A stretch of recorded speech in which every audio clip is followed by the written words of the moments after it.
Utilities today need to take advantage of all the information they have within their organizations. More than ever, utilities are struggling to take advantage of some of the unstructured text that they have within their organization, such as their transcription information.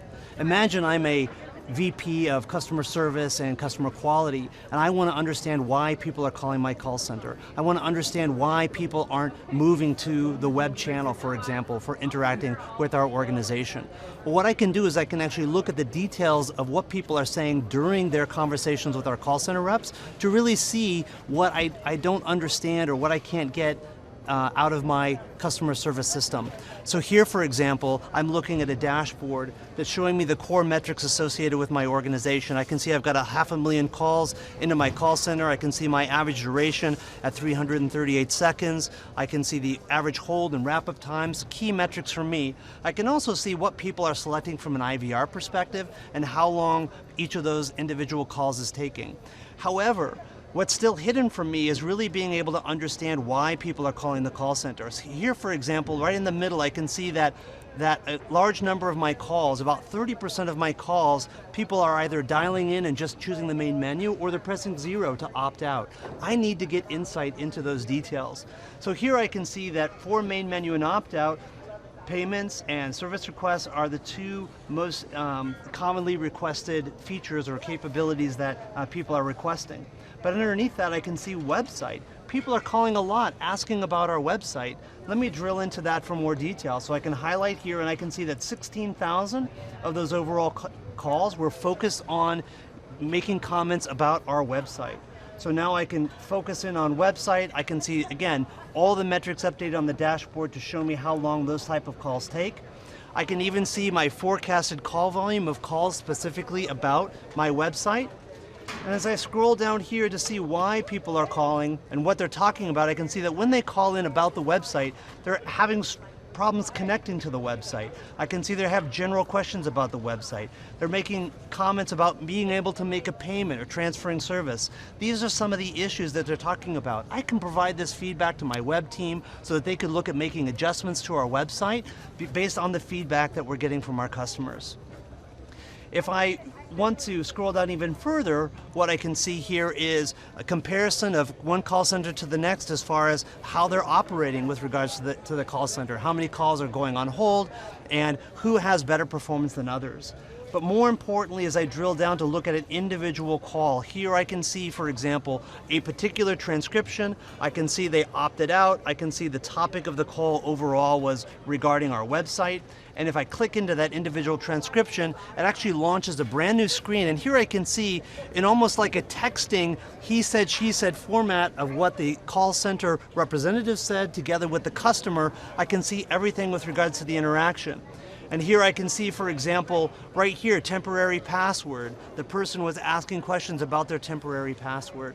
And if I began to see other types of things within the calls, about people getting emotional or talking about a high bill, this allows me, from a customer quality perspective or a call quality perspective, to be able to drill into exactly what's happening in the call and how I can better coach my call center representatives to provide a better quality call.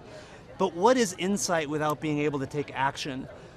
The other thing that SAP Analytics Cloud offers is something called Smart Insights, the ability to understand what's driving or what's influencing calls into the call center.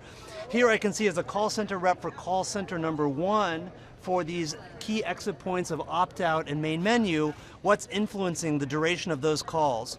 Here I can see number of conferences is the number 1 influencer by far. So I can immediately investigate that. Why are we having to conference in so many other supervisors into these calls to help get the customer to the next level?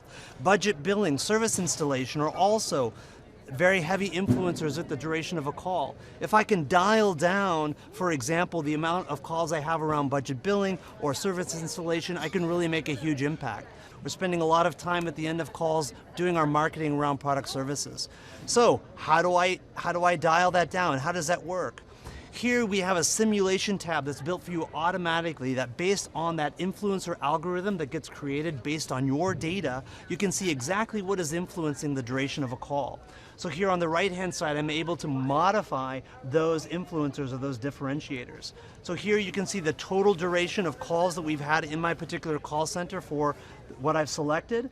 And now if I can come in here and I can reduce the amount of time we talk about products and services on the call, I just dial that down, boom, I can understand that, wow, by dialing that down to just a small percentage of what it is now, I can reduce the overall expected duration by 8%. If I were able to do that similarly around high bill and maybe reduce the length of time we speak about high bills by half, I can now reduce the duration by another 7% on top of that. So this is just showing the direct correlation between how I can take action from a call center perspective as I coach my call center representatives and how that's ultimately going to affect how we're operating as a call center. And when I'm ready to take that to the next level, I'm even able to do something called Smart Predict, where I'm able to actually predict, again, what is influencing the call volume. So here now across all call centers, I'm able to see what's the number one predictor. I can see it's the total hold time. Pretty self-explanatory. That also helps me see that yes, this algorithm is working because that logically makes sense. But the very next influencer I can see is confusion. I can see that what's happening is customers are getting confused over the course of the conversation. They're not understanding why they have to pay the amount they have to pay. And so again, there, if I'm able to dial down the amount of time that we're having to explain to customers what's happening, and if we can clarify and understand why our bills are confusing, then we can lower that metric and overall reduce our cost by reducing the overall length and duration of the calls that we're having with our call center reps. So this is an example of how we're able to now take this information and make it actionable. We're able to understand what people are saying during the calls, break that information out, understanding how it's driving the behavior of our call center reps and how that's driving hold times, average duration times, etc., and ultimately provide a better customer experience at a reduced cost, ultimately providing a better experience for our customers. And this is what SAP is doing through the combination of our HANA text analytics platform together with SAP Analytics Cloud.